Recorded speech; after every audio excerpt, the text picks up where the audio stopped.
Glorioso duque de Bárbara Cartland, capítulo 5. Jaque mate, exclamó Verena. La expresión del duque se volvió triste. Expresó su incredulidad. No puedes haber vuelto a ganar. Lo hice.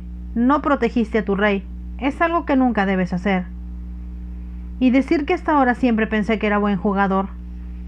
¿Quieres empezar otro juego? El duque apoyó la cabeza en el alto respaldo del sillón de terciopelo que habían acercado a la ventana abierta para respirar un poco de aire fresco y encontrar la suavidad del sol en su rostro. Por primera vez se había vestido. El médico lo había sacado de la cama durante 3 o 4 horas, a menos que estuviera particularmente cansado. Confinado en una habitación extranjera durante 6 días, notó sin embargo que no se sentía ni aburrido ni con ganas de irse. Ahora ya no sentía que le iba a estallar la cabeza como los primeros días, cuando tenía dolores constantes. Finalmente había desaparecido para dar paso a un placer total tanto como inesperado, el que le provocaba la presencia de Verena. Ella encantó al duque sin que él supiera por qué. Hasta entonces, para su placer, se había dividido entre mujeres elegantes, ingeniosas, brillantes y deportes como la caza, el tiro, la equitación. Si le hubieran dicho que podría haber disfrutado de un descanso de 6 días en compañía de una joven, sin más intervención que la de un médico y un sirviente, nunca habría creído en tal eventualidad. Y sin embargo, sin duda, Verena lo estaba distrayendo. Básicamente, simplemente le divertía el hecho de que ella intentara tampoco complacerlo o seducirlo. Por supuesto, ella hizo todo lo posible para entretenerlo jugando al ajedrez o al piquet con él.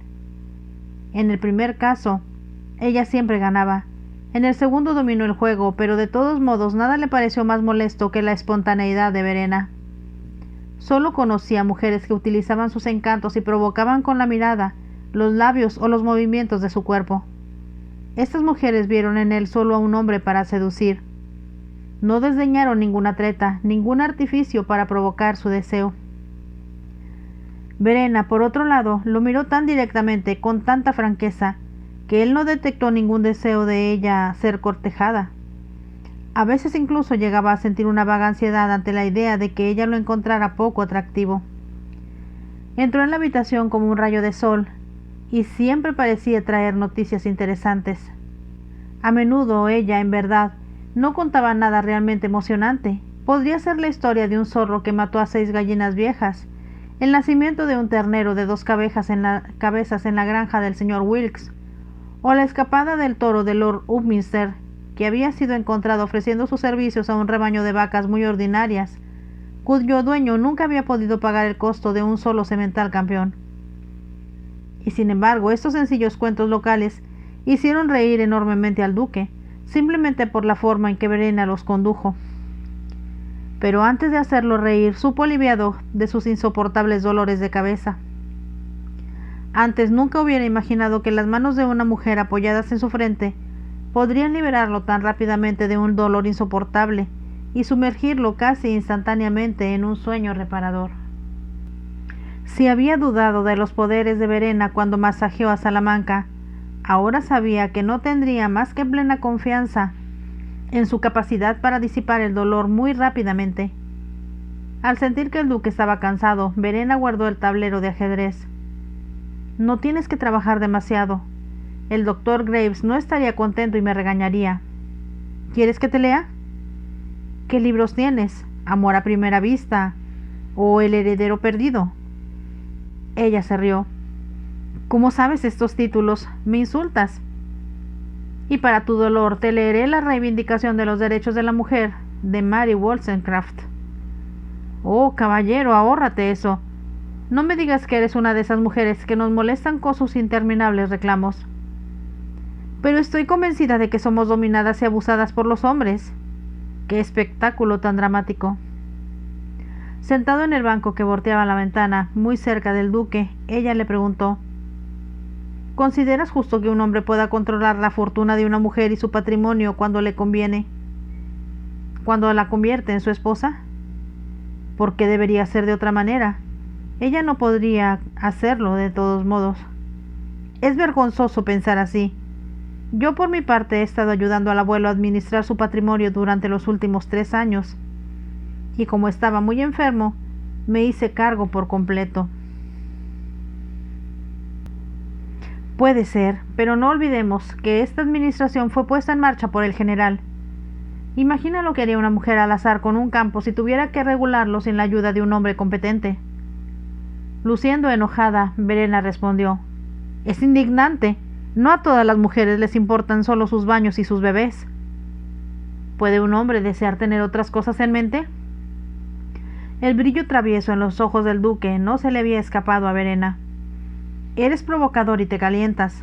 Es peligroso dado el estado de debilidad al que se reduce el gran hombre fuerte que eres. En lugar de continuar con esta conversación, prefiero leerte una historia relajante».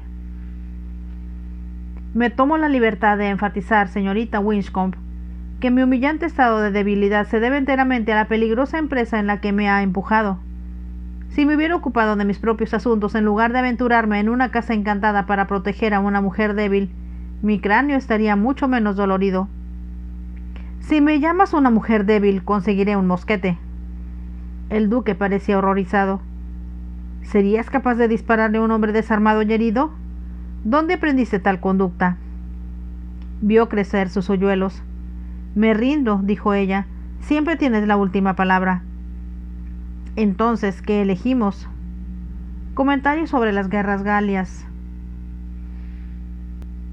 en latín, o Las vidas de Plutarco. Le leí estos dos libros al abuelo y me dijo que el duque de Wellington se había llevado estos 2 volúmenes a la India. Sorprendido, el duque frunció el ceño. En su entorno ninguna joven leía en latín ni se interesaba por Plutarco. Por el momento, dijo, estas lecturas no significan nada para mí. Quiero hablar contigo, Verena. ¿No entiendes que eres la única persona que probablemente encontrará al genio malo? Tú lo viste a él, tienes pistas, y si te niegas a usarlas, otros guardias morirán. ¿Podrías asumir esa responsabilidad, Verena? Se levantó y se alejó del duque. Eres injusto, la situación no es tan simple. Debes saberlo. Sin embargo, nadie está mejor situado que tú para tratar de poner fin, no solo a los robos, sino a los asesinatos de estos pobres guardias. ¿Crees que si voy a Londres tendré la oportunidad de encontrarme con el genio malo? Me parece muy poco probable que pase su tiempo en reuniones sociales o en salones de baile. ¿Por qué no? Seamos lógicos. Dime que es joven, bien vestido, parece un dandy. ¿Cómo crees que va a gastar todo el dinero que tiene? Comprando caballos, tal vez. Obviamente, pero todo dandy sueña con tener un establo de renombre. Por lo tanto, podemos suponer que irá a Tattersall a comprar mejores caballos. Entonces, querrá mostrárselos a la alta sociedad, a esa de la que debe formar parte. Si creo en el retrato que has pintado, será invitado a los bailes. Verena lo interrumpió. Y allí es donde no puedo conocerlo. No tengo posibilidades de que me inviten a los mismos lugares, y especialmente no en el Almack. Por un segundo la voz de Verena traicionó una pizca de amargura. ¿No era la ambición de toda muchacha de buena sociedad recibir una invitación al Almack, el club más selecto, más aristocrático de Londres, aquel cuyas anfitrionas eran Lady Jersey, Lady Cooperet y la princesa de Leven? El Almack tenía regulaciones especiales. Un día le negaron la entrada al propio duque de Wellington porque se presentó después de las 11 sin traje de etiqueta. Sin pensarlo, el duque dijo: «Ese obstáculo no es insuperable. ¿Podrías intervenir en mi nombre? Pero ¿cómo? No puedo creerlo». El duque comentó con cierta amargura que esta joven provinciana decididamente no tenía idea de la importancia de su rango. Algo vacilante, explicó de todos modos: «Tengo unos amigos muy conocidos y, a pesar de mi desaprobación, mi hermana frecuenta los lugares de moda». «No quise ser irrespetuosa», se apresuró a aclarar Verena, «pero vi en ti solo al soldado». «Tengo la sensación de que no es realmente un cumplido. Al contrario, significa que de ninguna manera te asocio con esos charlatanes sin cerebro. Y antes de que me preguntes, te diré lo que sé sobre ellos. 2 veces fui a Londres cuando tenía 15 años. El abuelo me mostró la ciudad. Fue estimulante. Luego, hace 2 años celebré a Jimmy 17º cumpleaños y el abuelo pensó que debería salir un poco. Asistí a cenas y 2 bailes, pero no tuve un gusto total, porque Lady Bingley, mi madrina, con quien me había quedado, ya no es muy joven y lleva una existencia muy tranquila, ya que su esposo, un juez, tenía problemas de salud. Ella sí me presentó a sus amigos, pero la edad nos separó. Hizo una pausa antes de continuar. Una de las viejas amigas del abuelo, Lady Yard, me acompañó a un baile ofrecido por la duquesa de Bedford, a otro también arreglado por Lady Cooper. Observé esa alta sociedad de la que tanto hablamos. Algunas mujeres me parecían muy hermosas, pero encontré a los hombres muy tontos y muy gordos. En los ojos del duque había un brillo divertido. Me pregunto, ¿quiénes serían tus amigos? En mi opinión, debo haberles parecido bastante rústica. ¿Era motivo suficiente para mostrar tanta pretensión? Tuve la impresión de que les hubiera gustado verme caer de rodillas llena de gratitud porque se habían dignado a invitar a bailar a una muchachita de provincia. Te prometo que las personas a las que te presente te tratarán con el máximo respeto. Verena se echó a reír. ¿Cómo podrías lograr ese resultado? ¿Darás órdenes como a tus tropas? No, gracias, Mayor Royd. Mejor me quedo en el campo donde la gente me aprecia tal como soy, sin preocuparme por el corte de mi vestido. Y así dejarás libre al genio malo. En este mismo momento, la esposa de un pobre guardia puede estar ahogada en lágrimas. Me temo que no podrá cobrar una pensión, y si sus hijos se mueren de hambre, ¿quién tiene la culpa? Únicamente tú. ¡Detente! Verena exclamó enojada. Estás siendo monstruosamente injusto y lo sabes. Ese es el método más astuto para tratar de coaccionarme. Y sin embargo, es la verdad, murmuró el duque. Sabes que no podría irme de aquí mientras el abuelo está tan enfermo. Si él muere, entonces podría considerar tu sugerencia. ¿Y cuando tu abuelo muera? Preguntó el duque. ¿Qué pretendes hacer? No podrás vivir aquí sola. Lo sé. No soy completamente ingenua, respondió Verena. Mi antigua institutriz, la señorita Richardson, vendrá a quedarse conmigo hasta que puedan hacerse los arreglos adecuados. Entonces me pondré en contacto con Giles y nos casaremos. ¿Dónde está en este momento?, preguntó el duque. Creo que puede estar en la India, respondió Verena. No he sabido nada de él en mucho tiempo.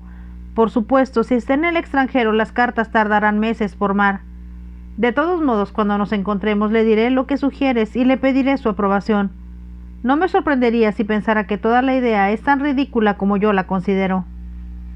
Sacudió la cabeza mientras hablaba y salió de la habitación, cerrando la puerta bruscamente tras ella. El duque se sentó con una sonrisa en los labios, pensando en lo fácil que era burlarse de ella, y en lo automáticamente que la mera mención de la sociedad la enfurecía y la llenaba de condena hacia la gente, especialmente hacia los hombres que fueron descritos como el Button. Imaginó que ella debía haberse sentido fuera de lugar y bastante perdida en Londres cuando había ido allí con su abuelo, y podía entender que con su educación había encontrado las restricciones y convenciones del mundo social muy diferentes de la libertad que disfrutaba en casa. Luego supuso que a los 17 años Verena había sido quizás un poco desgarbada, como un potro que aún no había crecido completamente, y esto, combinado con su sensación de inseguridad y su franqueza pasada de moda, tal vez la habían expuesto a una serie de desaires. Pero ahora que tenía casi 20 años, si se vestía a la altura de la última moda y se presentaba a las personas adecuadas, el duque estaba preparado para apostar que sería una sensación. Ella ciertamente, pensó, con su cabello oscuro y sus enormes ojos moteados de oro, haría que las niñas que eran claras y de ojos azules parecieran positivamente insípidas. Y no le sorprendió que un padre como Lord Ruppinster no la invitaba a su casa, cuando era un pretendiente tan importante para su casa, el duque de Chelsester.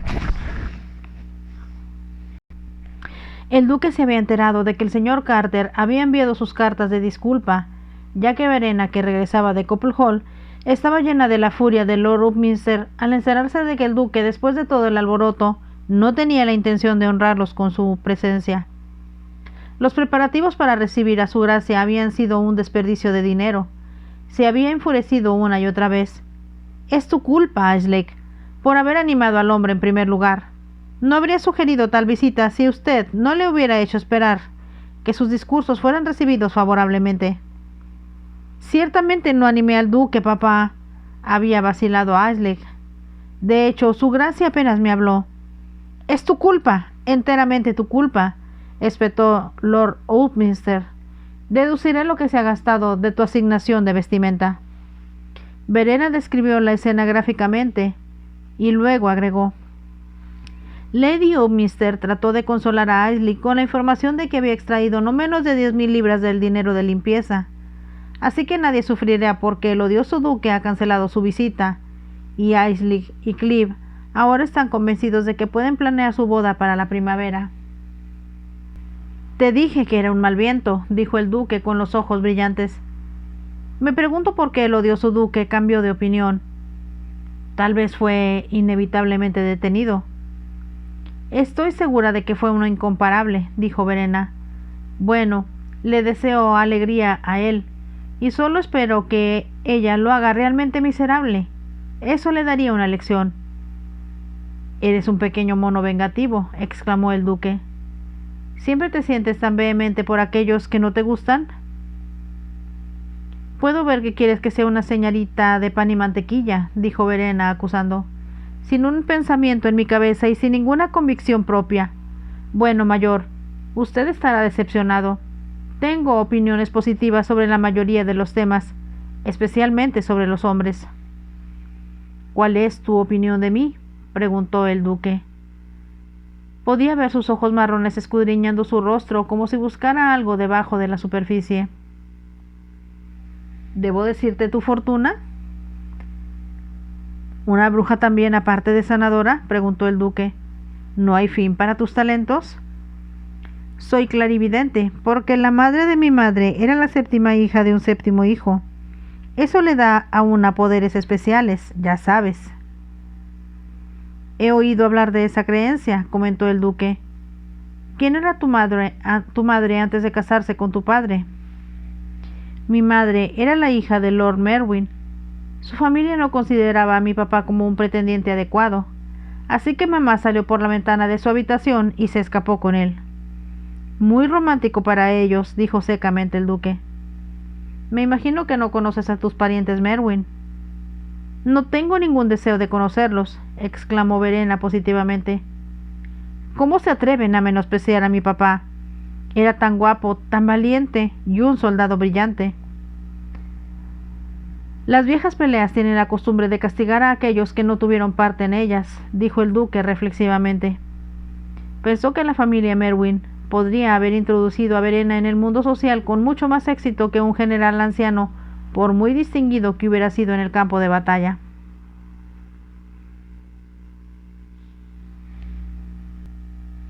Verena suplicó: «No hablemos de esas personas pretenciosas que componen la familia de mi madre. Me hacen enojar. Volvamos a ti. Ojalá pudiera tener en mis manos algo que siempre llevarás contigo». Sin esperar respuesta, cogió el reloj ducal de Travers, que Travers le había dejado junto a la cama. Por un momento el duque temió que Verena descubriera en el reverso del pesado objeto de oro macizo el escudo de armas grabado en él. Precaución innecesaria. Verena no estaba mirando el reloj. Sosteniéndolo entre sus palmas, incluso cerró los ojos. «Estuviste cerca de la muerte», dijo lentamente. «Pero eso lo sé bien. Veo sangre y sombras a tu alrededor, y sin embargo no sientes miedo. Me parece que si te hubiera visto ahora por primera vez, habrías sabido que eras un soldado, y uno bueno». Ella se quedó en silencio por unos momentos y luego continuó: «Veo las condecoraciones que te dieron, pero también algo que parece una corona. O has ocupado un puesto importante en el pasado, o te pasará un día u otro. Diría que si no hubieras dejado el ejército, habrías alcanzado el grado de mariscal. Quizá haya otra guerra que me obligue a unirme a mi regimiento. Verena respondió con una voz que parecía venir de lejos. No creo que se trate de eso. Pero ejercerás una gran autoridad y ayudarás a muchas personas. Te pedirán que los guíes, tal vez les des órdenes. Un peligro te amenazará. Vendrá de un hombre que te odia. Él está tentado a obtener algo de ti, y por todos los medios. Al final serás salvado por una mujer. ¿Cómo es ella? No puedo verla. Solo puedo ver el peligro que acecha a tu alrededor. Entre las sombras de la noche, en una casa, hay sangre. Abrió los ojos y anunció con la mayor seriedad. Debes tener cuidado, mayor, mucho cuidado. Me parece que ves en el pasado y no en el futuro, sugirió el duque. Estuve en peligro por tu culpa, luego me salvé gracias a ti. Yo podría haberte dicho lo mismo, sin lugar a dudas, y sin ningún don en particular. Verena volvió a dejar el reloj en la mesita de noche. Ríete de mí si quieres. Verás que mi predicción se hará realidad. Mantente en guardia. No quiero que te pase nada malo. Gracias por tu preocupación. De repente le llamó la atención su mirada preocupada y le preguntó: ¿Honestamente crees en esas tonterías? Hubo un silencio. A los ojos se observaron el uno al otro. Una corriente pareció pasar entre ellos sin que ellos hubieran despertado. Y mientras el duque se maravillaba ante este extraño sentimiento, Verena respondió hondo y se alejó. Antes de salir de la habitación, finalmente respondió con voz apagada: Prefiero no creerlo, pero mis predicciones tienden a hacerse realidad. Esta escena había tenido lugar el día anterior, y ahora el duque se preguntaba si no estaría exponiendo a Verena al peligro al presionarla para que viniera a Londres. Claramente los ladrones del Banco de Inglaterra eran asesinos. Si sospechaban que Verena los había atrapado, su vida estaba en peligro. Pero reflexionando, pensó, ¿qué dudas podría tener? ¿Por qué desconfiaba de Verena o por qué desconfiarían de alguien de Little Couple? Ni siquiera tenían que temer las indiscreciones del extraño al que habían noqueado. En sus mentes no podía haber absolutamente ninguna conexión entre ellos y los ataques de la diligencia. El duque vio que se abría la puerta. Travers entró en el dormitorio y se dirigió a él de una manera muy respetuosa. La señorita Verena cree que debería volver a la cama, señor. Ha pasado casi 4 horas desde que se levantó de la cama, y el doctor dijo que hoy tenía que ser razonable. A punto de protestar, el duque se recompuso. Se moría de la fatiga. El mareo que sintió no se debió a su imaginación, aunque trató de convencerse de ello. Acostado, capituló. Muy bien, Travers. Todavía no me siento lo suficientemente fuerte para oponerme a la señorita Verena. Así que voy a volver a la cama, pero mañana estaré sentado todo el día y tal vez incluso me ponga de pie. Travers reprimió una sonrisa tranquila. Supongo que la señorita Verena le dará su opinión al respecto. ¿Todavía se las arregla para imponer su voluntad?, preguntó el duque.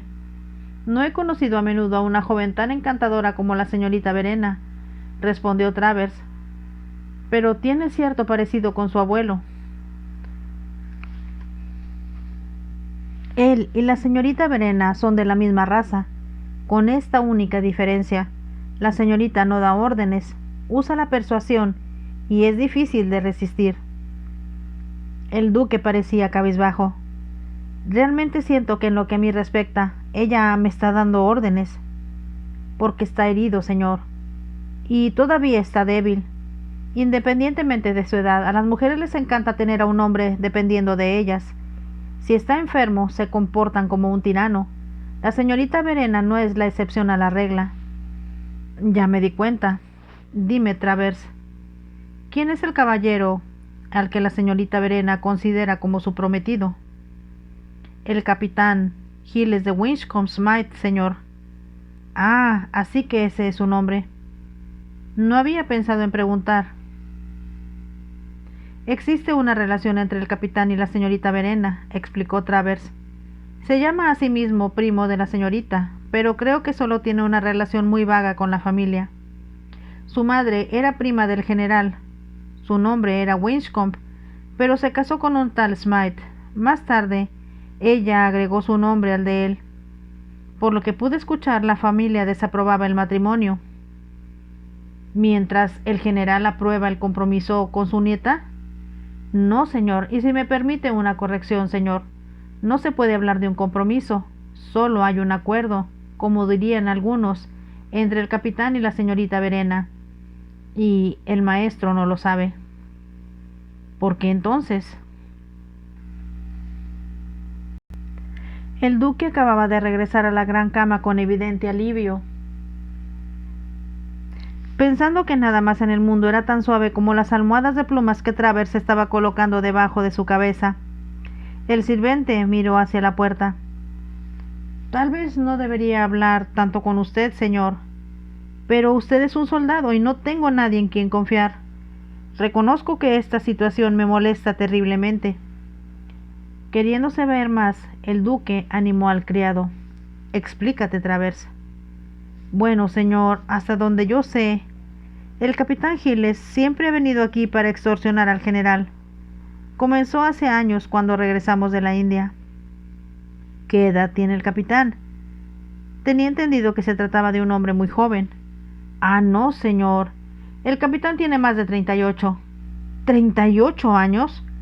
¿No es un poco viejo para la señorita Verena?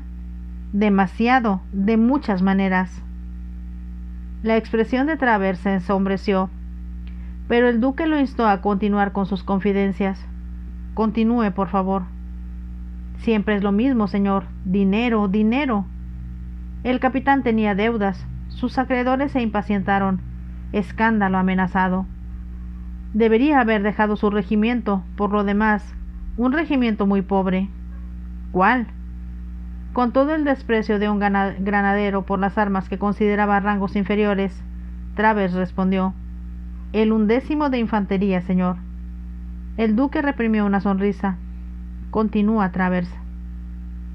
Cuando el general y la señorita Verena regresaron de Londres hace 2 años, el capitán Giles apareció sin previo aviso, y tan pronto como lo vi supe que estaba tramando algo. Como esperaba, en la primera oportunidad pidió una entrevista privada con el general.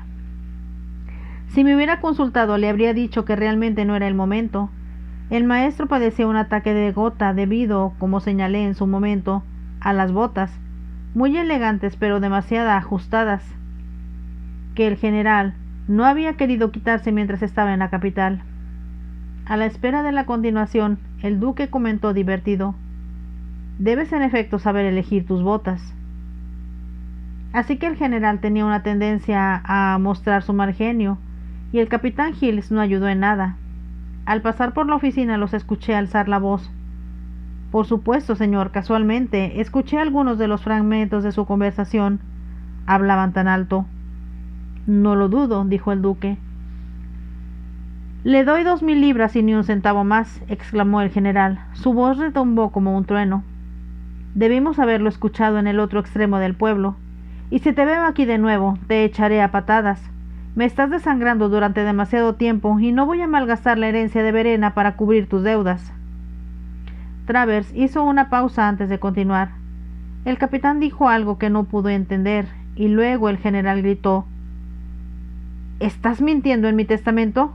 Estás loco. Todo lo que poseo, la finca, la casa, mi fortuna, irá a Verena. Eso es definitivo. Vamos, toma estas 2000 libras y desaparece. No quiero verte más. ¿Me escuchas? Travers contuvo el aliento. El duque comentó: no podría ser más claro. Definitivamente, pero los caballos que venían de Londres necesitaban descansar. Por lo tanto, el capitán se quedó 2 días más y no perdió el tiempo. ¿Qué quieres decir? Mi amo le había dicho al capitán que la señorita Verena sería su heredera. ¿No? A partir de ese momento dejó de considerarla una niña insignificante. Él se dispuso a encantarla, y se lo aseguro, señor, me recordó a esos nativos de Mysore, cuando intentaban como monos escalar las murallas del fuerte. La señorita Verena parecía hipnotizada, y también pensé que en esos encantadores de serpientes que venían a perseguirnos hasta las puertas del cuartel para pedirnos dinero. Mientras Travers continuaba con su historia, el duque frunció el ceño. Debo confesar, señor, que me enfermó ver a este charlatán engañando a la señorita Verena, contándole sus supuestas hazañas militares. Debería haberlo oído contar sus peleas solo contra todos. El duque casi hablaba solo cuando preguntó. Y fascinó a la señorita Verena, supongo. Claro. Ella regresaba de Londres, donde no había tenido el entretenimiento que esperaba. El general había hecho todo lo posible, pero estaba viejo, y la persona que nos hospedaba no era mucho más joven. La señorita Verena no conoció a nadie de su generación.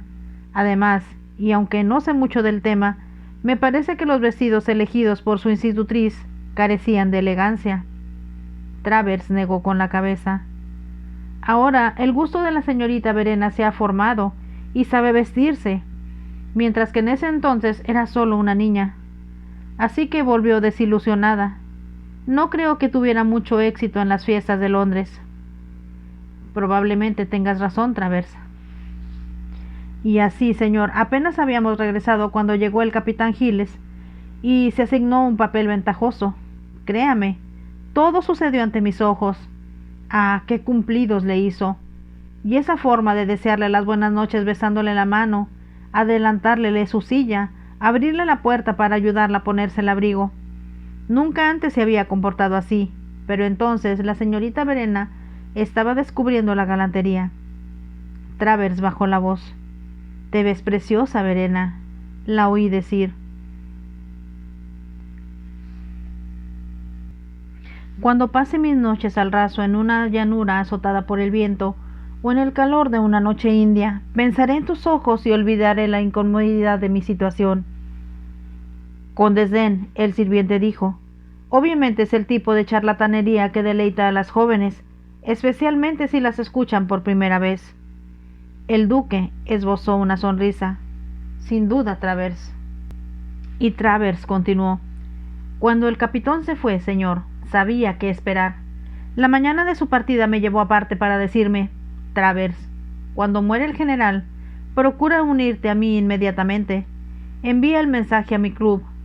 Siempre sabes dónde encontrarme. Yo no quiero dejar sola a la señorita Verena». Le respondí: «Tengo entendido, señor, que el general ya hizo sus arreglos». Es posible que pensara en un tutor en el caso de que la señorita Verena aún fuera menor de edad. Así que el capitán respondió altivamente: «No tiene que preocuparse de ese tipo de cosas, mi buen hombre. Seré el tutor de la señorita Verena por la buena y sencilla razón de que me casaré con ella en cuanto muera el general. Por lo tanto, absténgase de comentarle al general, Travers. No tiene nada que ver con eso. Y si descubro que no se mordió la lengua, me encargaré de que se le despida sin pensión». Travers recuperó su expresión desdeñosa. «Podría haberle contestado muchas cosas, señor, pero después de tantos años al servicio del general, he aprendido que nada se gana respondiendo a un oficial superior, sea cual sea su regimiento. Así que fingí cortesía para preguntarle el nombre de su club. Servicios Unidos, dijo, y prometí enviar un mensaje urgente». «¿Entendiste bien? Pensé que por la molestia el capitán intentaría pasarme una moneda, que yo estaba firmemente decidido a rechazar. Bueno, no, nada de nada. Se fue con su cheque de 2000 libras, haciendo todo tipo de pequeños gestos cariñosos e hipócritas de despedida a la señorita Verena. Estaré pensando en ti día y noche hasta que estemos juntos de nuevo», le aseguró. Me sorprende que la señorita Verena aceptara traicionar la confianza de su abuelo. Ella no hizo tal cosa, señor. Es una persona demasiado franca y espontánea para ocultarlo. Esa noche la escuché confiarle al general: «Abuelo, si te pasa algo, Giles cuidará de mí». Travers recordó el tono de sarcasmo en la voz del general cuando respondió: «No lo dudo en lo más mínimo, pero te aconsejo, Verena, que nunca vuelvas a ver a ese hombre. No vale nada. Como su padre. En cuanto a su madre, ella no tiene derecho a agregar mi nombre al de su hijo. Winscombe Smythe. En realidad no. El nombre de este individuo es Smythe. Punto. Es todo. Me gusta mucho, abuelo. Aprende a odiarlo, le gritó el general. Nunca más él volverá a poner un pie en esta casa. ¿Entendiste? Sí, abuelo. Travers guardó silencio y el duque le preguntó: ¿Y ahí terminó la discusión? Una cierta tristeza apareció en las facciones del sirviente. El general nunca fue muy buen diplomático. Como sabe, señor, era un oficial excepcional. Exigió una disciplina férrea, sin imaginar que nadie pudiera desobedecer sus órdenes, y todos sus hombres estaban orgullosos de servirle. Pero, en el capítulo de las mujeres, no tiene absolutamente ningún tacto. Travers suspiró. Si el general hubiera sabido cómo hacerlo, señor, le habría pedido a la señorita Verena que le diera su palabra de honor de que no volvería a ver al capitán Giles, y ella no habría traicionado su promesa. Pero no. El maestro se contentó con vociferar insultos contra el capitán, ordenando a la señorita Verena que se olvidara de este hombre. Sin embargo, la mayoría de las veces una mujer se enamora más fácilmente de un hombre que cree que ha sido maltratado. Admito que así es. Así que ahí lo tiene. Por un lado tenemos al capitán Giles esperando la muerte del general. Por el otro, la señorita Verena que se prepara para convertirse en esposa de un soldado.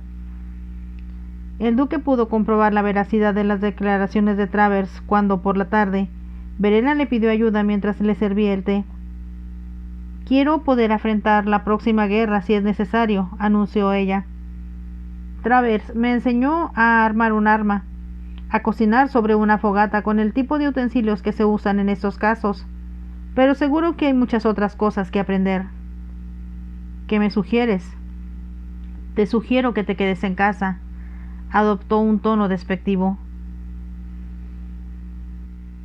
«Ese es el tipo de comentarios que harías», dijo con desprecio. «Giles tiene mucho más fuego y entusiasmo que tú. ¿Te dije lo que el duque de Wellington le dijo después de la batalla de Waterloo?» «Varias veces», dijo el duque con acidez. «Bueno, entonces lo oirás de nuevo», dijo Verena desafiante. Dijo: «Capitán, si tuviera algunos jóvenes más como usted bajo mi mando, esta batalla habría terminado ayer». El duque, que no creyó una palabra de eso, preguntó amargamente: «¿Y quién, puedo preguntar, te relató esto?» «Giles, por supuesto».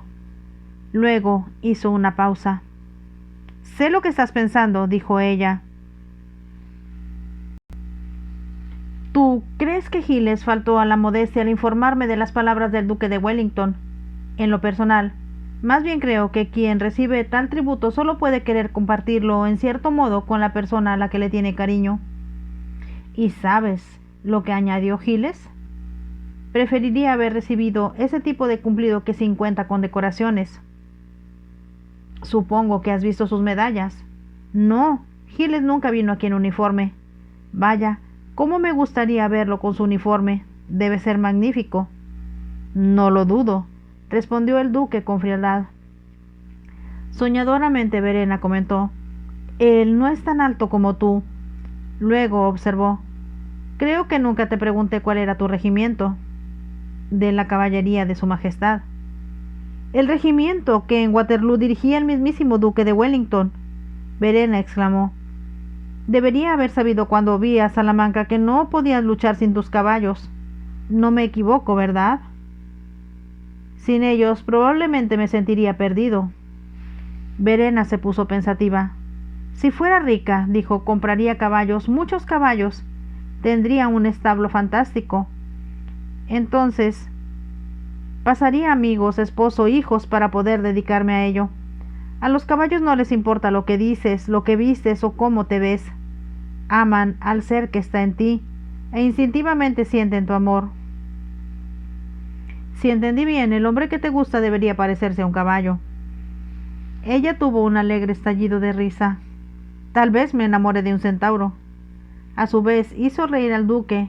Luego agregó: «La gente siempre tiene un parecido con un animal. Ojalá pudieras ver a Lord Upminster. Parece un cerdo gordo, listo para ir a la venta». El duque tenía curiosidad. «¿A qué animal te recuerdo?» Verena pensó un momento. Me parece que en lo que a usted concierne la respuesta no es muy difícil de encontrar. Napoleón llamó al duque de Wellington el leopardo, y según el abuelo fue un insulto en boca del emperador, pero el leopardo y sus soldados destruyeron a las águilas victoriosas. El duque la interrumpió. Perfectamente, los aniquilaremos.